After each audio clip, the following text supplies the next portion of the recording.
Hello everyone, welcome to our online classes. Welcome back to our online classes. So in previous video we have studied about some basic terms, basic accounting terms. So आज हम उसी को continue करेंगे, ये आपका part 2 हो गया। अब तक हमने क्या क्या डिस्कस कर लिया था, अकाउंट डिस्कस कर लिया था, लाइबिलिटीज क्या होती हैं, एसेट्स क्या होती है और कैपिटल क्या होती है। These 4 part we have already discussed. क्या क्या, capital, account, liabilities and assets. आज हम 5th पार्ट उसका करने जा रहे हैं इन बेसिक अकाउंटिंग टर्म्स का। 5th पार्ट हमारा है ड्राइंग्स। ड्राइंग्स क्या होती हैं? जो भी कैश या अमाउंट या फिर गुड्स जो ओनर विड्रॉ करता है फॉर इट्स पर्सनल यूज, वो आपकी ड्राइंग्स के अंदर आती हैं। Then comes purchases. As the name suggest, purchases के नाम से ही पता चल रहा है जो भी गुड्स बिजनेस परचेज करेगा, खरीदेगा, वो सारे आपके परचेजेस में आ जाएंगे। जैसे कि परचेज में गुड्स, स्टॉक, ये सारी चीजें आपके परचेज में आ गई। अब परचेज के साथ ही एक कंसेप्ट होता है परचेज रिटर्न का। जैसे हम कभी भी मार्केट में जाते हैं तो हम परचेजेस करते हैं और मान लीजिए आपको चीज़ पसंद नहीं आई तो आप क्या करते हैं, उसका रिटर्न करने जाते हैं। Same thing is with business also. जब बिजनेस परचेज करेगा एक बार गुड्स, उसके बाद वो रिटर्न भी कर सकता है, तो वो आ गया परचेज रिटर्न के अंदर।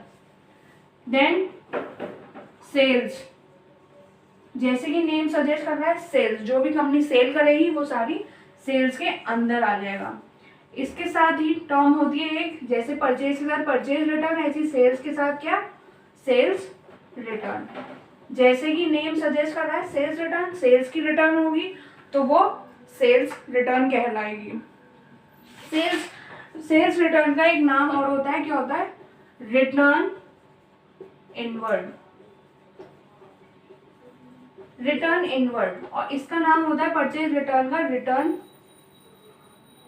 आउटवर्ड। अब ये थोड़े से वर्ड कंफ्यूजिंग होते हैं। कभी नॉर्मल केसेस में हम परचेज रिटर्न और सेल्स रिटर्न ही लेके चलते हैं, लेकिन कभी कभी हम रिटर्न आउटवर्ड और इनवर्ड भी कहते हैं। इनवर्ड सेल्स के लिए यूज होता है, जब हम सेल करेंगे हमारे पास से क्या गया, गुड्स गया हमारे पास से, और फिर जब रिटर्न होगी तो गुड्स वापस आ जाएगा, गुड्स इन आ जाएगा। इस केस में गुड्स आउट हुआ, गुड्स इन आ जाएगा, तो हमारी ये हो जाएगी सेल्स रिटर्न या फिर रिटर्न इनवर्ड।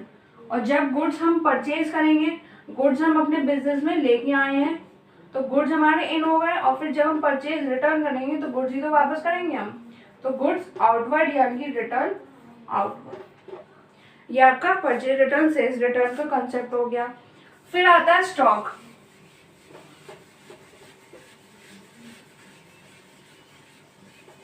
स्टॉक मीन्स जो भी सामान आप बिजनेस आपका डील कर रहा है वो आपका स्टॉक में आएगा।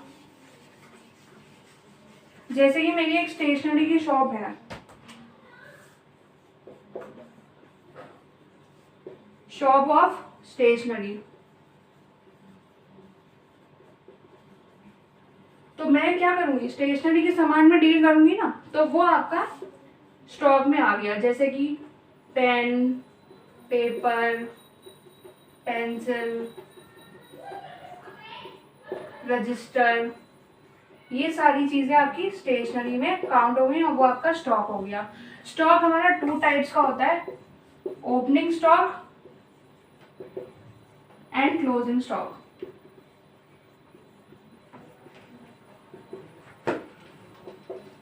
ओपनिंग स्टॉक मींस जो आपके फाइनेंशियल ईयर स्टार्ट होने से पहले है, ओपनिंग में है, स्टार्टिंग में है, और जो क्लोजिंग स्टॉक हो गया वो आपके एंड में और ये स्टार्ट में।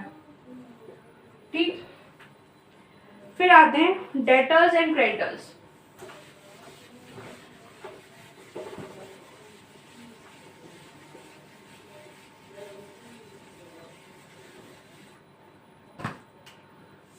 Debtors and creditors.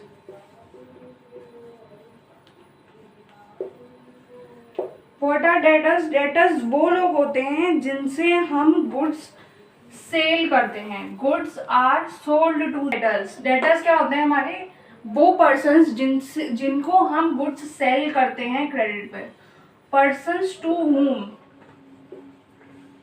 To whom goods are sold on credit।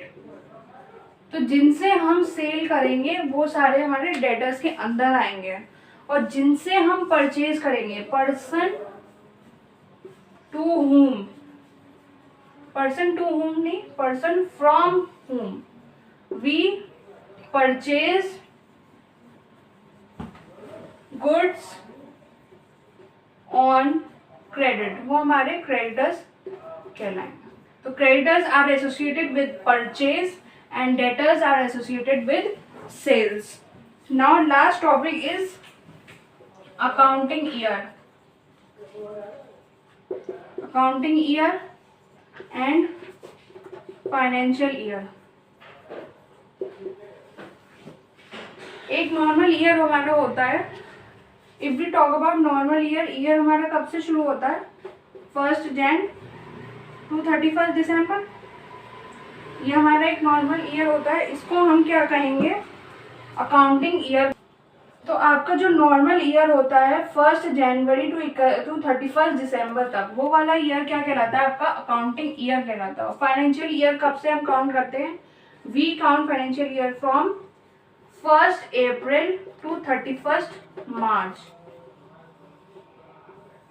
अब 1 अप्रैल फॉर एग्जाम्पल आपने कहा 1 अप्रैल, तो फाइनेंशियल हमारा कब से चलेगा, 1 अप्रैल 2020 से लेके 31 मार्च 2021 तक, ये आपका फाइनेंशियल ईयर काउंट होगा। और जितनी भी अकाउंटिंग में balance sheet, profit and loss account, trading account, direct indirect expenses का अकाउंट, जितने भी अकाउंटिंग होती हैं वो सारी आपकी ज़्यादातर फाइनेंशियल ईयर में होती हैं, जो चलता है आपका 1 अप्रैल, ये कोई भी ईयर हो सकता है, तो 1 अप्रैल से लेके 31 मार्च तक चलेगा। और जब हम कोई भी बैंक में कोई भी ट्रांजैक्शन करते हैं तो वो भी आपका फाइनेंशियल ईयर यही 1 अप्रैल टू 31 मार्च वाला ही काउंट होता है। It is clear to everyone? Now I hope it is clear. और कोई भी डाउट हो तो प्लीज़ आप अपने कमेंट बॉक्स में कमेंट कर सकते हैं। So stay tuned and subscribe to our channel. Bye bye, take care.